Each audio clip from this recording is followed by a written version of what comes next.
The Raptors are officially back, and we never doubted them for a second. Welcome back to the Raptors NBA podcast. Alex Drobin here with me, Andy Redding. Alex, I was at the game last night. You were working, so you watched it at home. Huge W over the Bucks. Nobody saw it coming. A blowout win. What is your first takeaway from the game? All right, so just to let people know, we're going to do 3 takeaways each, and then we're going to talk about something that happened around the league. My takeaway is that Darko lit a fire under the boys' asses, and they were playing hard. You know, I think what we were seeing was significantly harder defense from the Raptors. You know, multiple times they were hedging on screen super hard. They get the whole Dame defense was amazing. He was getting double teamed and then aggressively hedged on. Like, it just seemed like everybody was playing way, way harder. Giannis was getting defended really well from both OG and Scottie Barnes, 2 of the strongest defenders in the league. We were just playing way harder. I think overall the team was a bit upset that we lost to Portland in the fashion that we did. And we came out swinging. Or, you know, I was thinking, were we playing super hard, or were the Bucks just not cohesive enough yet? What are your thoughts? Got to be a mix of both. If you're blown out one of the better teams in the league, it's got to be a mix of both. The Raptors are great. Got the Bucks on an off night. Yes. One of my takeaways, similar to yours, it's defense, specifically OG and his defense. Now, I went to the game last night with my girl who does not know basketball at all. Doesn't really know it. So I was hyping her up before the game. I'm like, this Giannis guy, this Dame guy, they're going to blow your mind. They're some of the best players in the world. You're going to be blown away by him. But what does OG do? He shuts these guys down. He makes them look like pedestrian guys. They did not look like the best players in the world last night. It was amazing. Giannis, 3 points in the first half. It was one of the most impressive defensive performances in recent history by the Raptors. So, just to add to that, it seemed like Dennis Schroder was playing really, really hard defense on Dame. And like I said, you know, they were hedging on every screen. They were playing really hard, jumping on, you know, literally, I saw Schroder play harder defense than I think I've ever seen him play. By the way, he had a great game, 24 points, 11 assists, 9 from 13 from the field, had 1 steal and only 2 turnovers. He had a really, really great game, but I think his play against Dame was way better. To flip it onto the other side, Andy, for 1 second, I think this Bucks team, this isn't one of my takes, but this is a side note. I think this Bucks team is going to have a really tough time on the defensive end, especially guarding bigger guards. Dame was getting killed.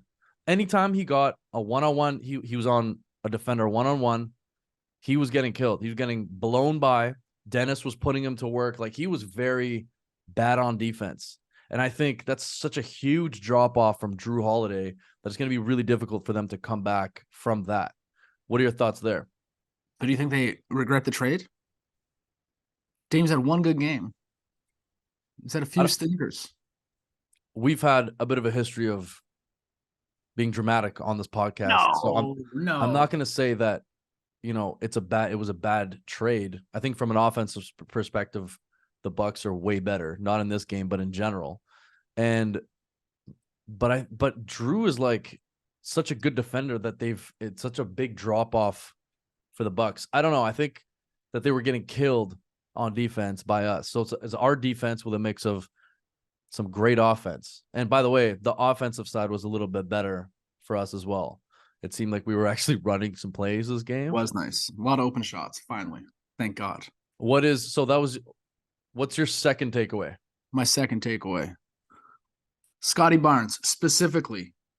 I know we've said this before, but I see it again, and I see it closer up.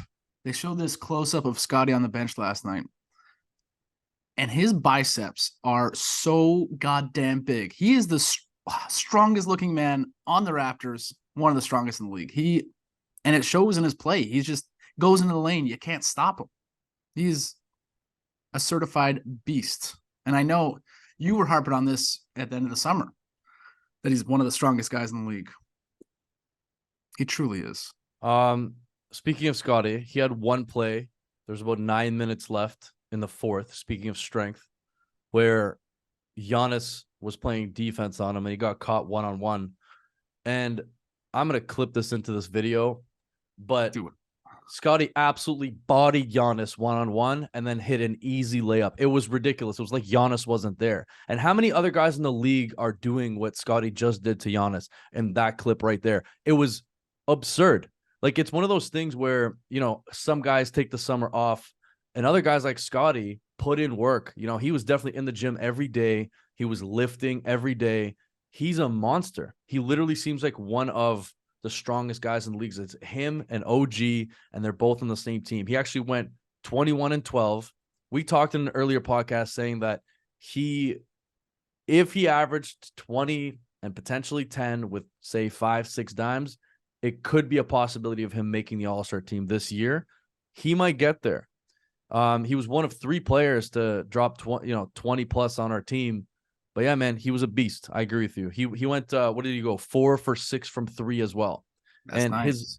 his 3 is looking smooth. Like, from off the dribble, he had a couple of step back threes. Well, he had 1 step back 3 and a bunch that were catch and shoot threes. He looks really smooth from the 3-point line.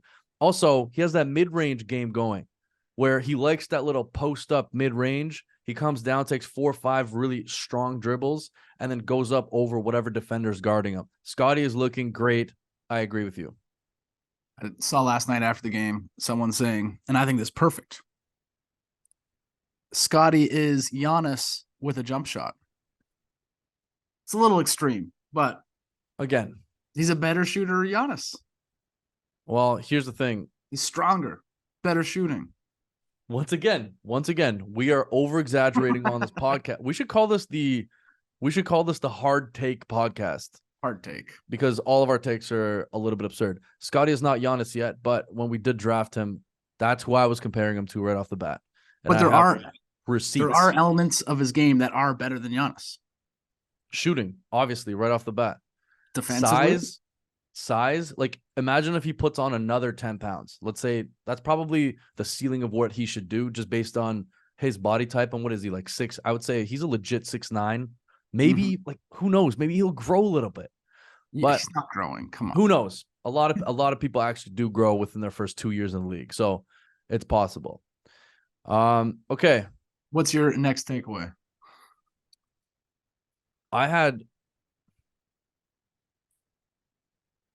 So 2 things. First of all, is Jakob Poeltl the new Toronto Jonas? Oh. So here's the thing. He will average a low double-double this year, and I'll be shocked if he doesn't. It's going to be like 10 to 15 points a game and probably 10 to 13 boards a game. That's what he's going to do. That's what Jonas did every year for us, and there's no way he's not eating up on the glass every time he's in a situation like he was in yesterday where he's pretty much our only true big. And Jakob is nice, man. I think he might be what? He might be the next Dwight Howard. No, I'm last episode we're like, he's too small to take on DeAndre Ayton. And now that's absolutely were you even here last episode? That's not what I said at all. I said he was the only player getting boards in the game last time, and we was playing defense on DeAndre Ayton and grabbing boards. Other people were coming in for offensive rebounds. I said he was our only rebounder. That's what I said last podcast. And he seems like he's incredible. It seems like he has a knack for the ball. He knows where it is. Schroder hits him. I keep saying Schroder. I don't know. I keep hearing people say either Schroder or Schroeder. I was listening last night. The announcer, Herbie Kuhn, was saying Schroder, but I'm convinced everyone, the TV guys, say Schroeder. Well, you've been to Germany like 10 times. How would you say it? Guten Tag. Guten Tag. Herr Schroeder. Herr Schroeder. Herr Schroeder ist gut. Back to Jakob for 1 second.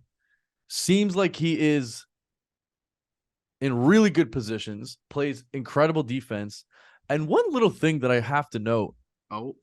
I love the fact that him and Pascal have some chemistry going. They came into this league together. They came onto the Raptors together. I have a picture when you and I were sitting there at one of my old apartments watching the Bob McCowan show, and Pascal and Jakob were on at the same time when they were rookies. So it's really nice to see them playing together. Pascal had a little dish to Jakob. Jakob had a little lay-in. That interior passing game is on. I love Jakob. I love their chemistry. We still need a big man. Don't get me wrong. But I love what he's doing on our team. That's my second takeaway. What's yours? I got to watch out for Jakob. My girl thinks he's daddy. Is that what she said? Did she say Jakob is daddy? Yes. I got to watch. She wants his jersey. This guy is taking it. Watch out, King Street West. This guy's taking over. Why is every girl that's like 21 and 20, between 21 and 28, calling everyone daddy? It's kind of weird. Anyways, go ahead. My next takeaway. We overreact when the Raptors win. We think they're winning a chip. When they lose, we say trade everyone. So I'm going to try to find a bad thing in a win. And my one dark spot for the Raptors, Grady Dick. I've that written down, boy. Go ahead. Go ahead. So he shot, what did he shoot last night? Like 1 for 8 from 3? Yeah. 1 for 8. Is he struggling with the NBA 3-point line? He hasn't really gone off in a game yet. He's just missing shots. He's getting lots of open shots, which I will say that's credit to his off-ball movement, and he's getting open looks. He knows how to move. But is this like longer 3-point line giving him struggles? I think it's rookie jitters. Like I said, I think a lot of these guys, when they come into the league, they're not used to the physicality of the league. So when he comes into the paint, he gets bumped constantly. When he's coming off screens, he's getting bumped. These guys are way stronger than anybody who we played in college. So I think he's just getting used to the game. I think his three-pointer will be there. But it's just, you're right. It was horrible. 1 for 8 from 3. But he did, Andy, however, get his first dunk. Yes, he got up. He got up. 902, little drop pass, boom, two-handed slam. That was the only bright spot of Grady Dick's night. There was, I will give him a little credit. Defense? He did try to take a charge on Giannis and just got bowled over. So he showed some grit there. I'll give him that. He's willing to step in against a huge dude. But the shot is making me nervous. I think he'll get there. He just needs some time. I feel like it's like a lot of three-point shooters that come to the league. They're a little bit slower. And I don't think our offense is conducive to him shooting threes just yet. I think he's figuring all of this out. He's a first-year head coach. He needs to figure all this out. That's what it is. Okay, what's your final take on the Raptors? Big win over the Bucks. My final take is like Darko needs to start figuring out his rotation a little bit better. I just think there were times in this game and just in general throughout the season where it seems like our rotation wasn't conducive to the other team's rotation and our offense was still a bit spotty. So it's like he needs to figure out what players excel in different situations. And I think that they were playing the zone offense for a lot of the time. There were only a couple of times where he ran like, a high screen, for example, and it seemed like people weren't where they were supposed to be and the offense was stagnant, but they were just hitting shots. It seemed like the offense was stagnant, but we were just hitting shots, as opposed to versus Portland, where our offense was stagnant and we were just missing everything. Milwaukee's defense, with the breakdowns from the Dame defense, by the way, it seemed like they were getting to three-pointers a little bit late. So in my opinion, we just played a little bit better in terms of shot making as opposed to offense. But my takeaway is like our offense isn't quite there yet.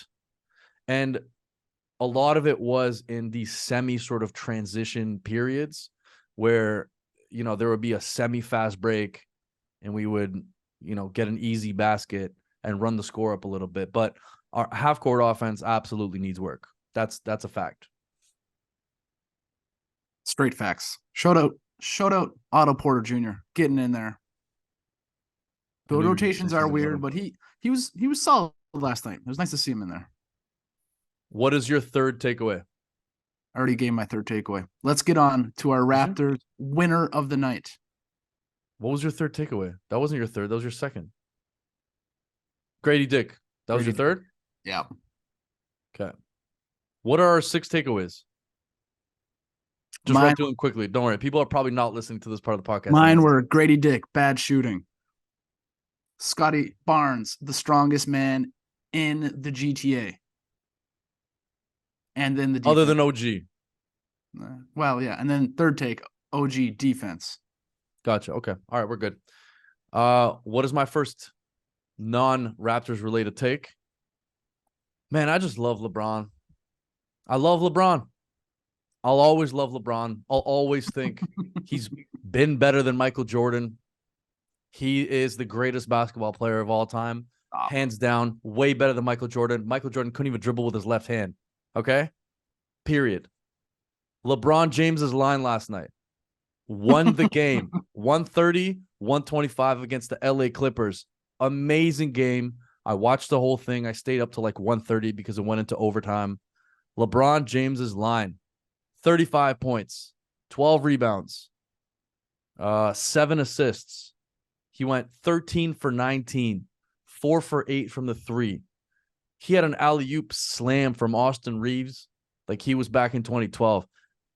I love watching this guy play. And on a bigger scale, I love watching both of these teams play with their older guys. It was fun. Paul George absolutely went off. Kawhi went off. But ultimately, LeBron James got the win. Westbrook was loved nice. that game.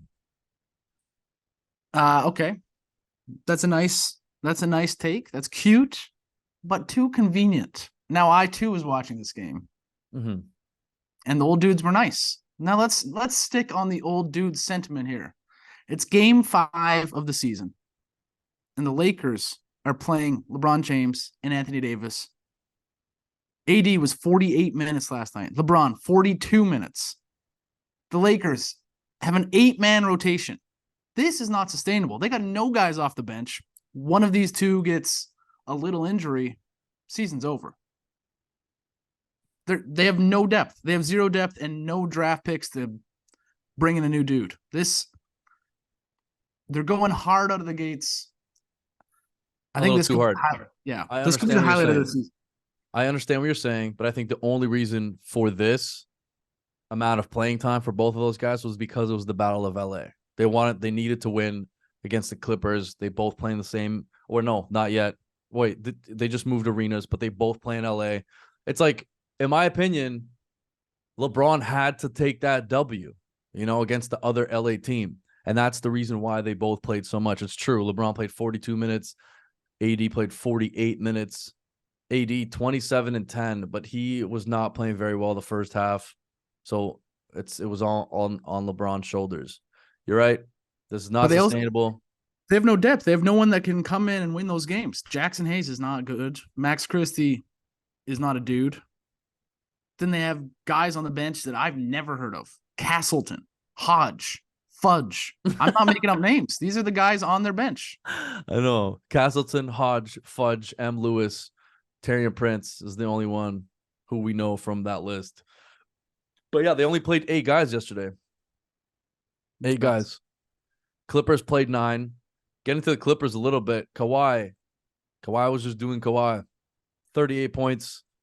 Was just hitting shots on everyone's heads. 5 assists, 6 boards, just 2 turnovers. He was really good. And then Paul George. Paul George is the smoothest man in the league. So smooth. Call him peanut butter. Just call him peanut butter from now on. No, he is so smooth. Hitting a bunch of shots from the 3, literally pulling up on people's heads, doing his little mid-range stuff, going to the rim. Paul George still has it. This team with James Harden, I think they can go a long way. I think if James Harden was playing in that game, they would have beat the Lakers last night.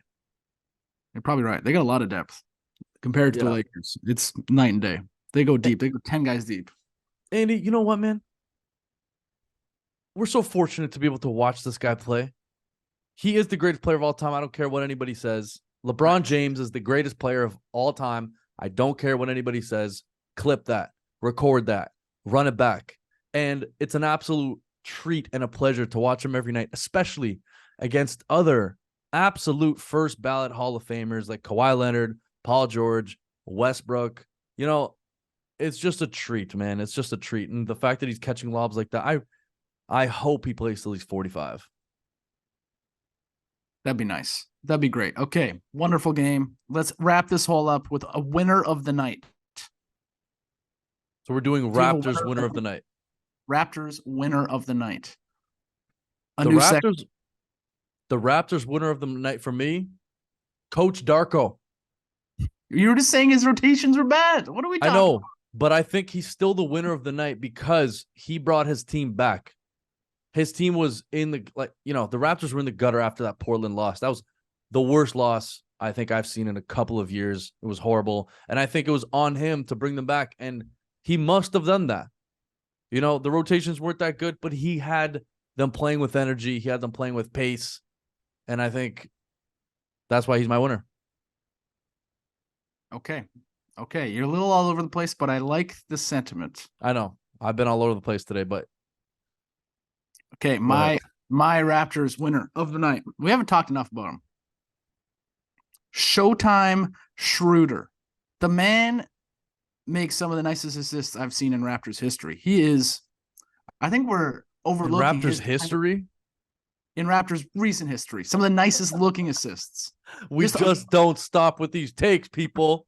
You want hot takes? You come to the Raptors NBA podcast. The man he's not a shooter. He doesn't need to score. Fred VanVleet was a better scorer. I'll give him that. But Schroder, the man can pass. He had me out of my seat a few times with his no-look behind-the-back passes. He's got 46 assists to 8 turnovers to start this year in only 5 games. That's a crazy ratio. He is 4th in the league in assists. Props to Showtime Schroder.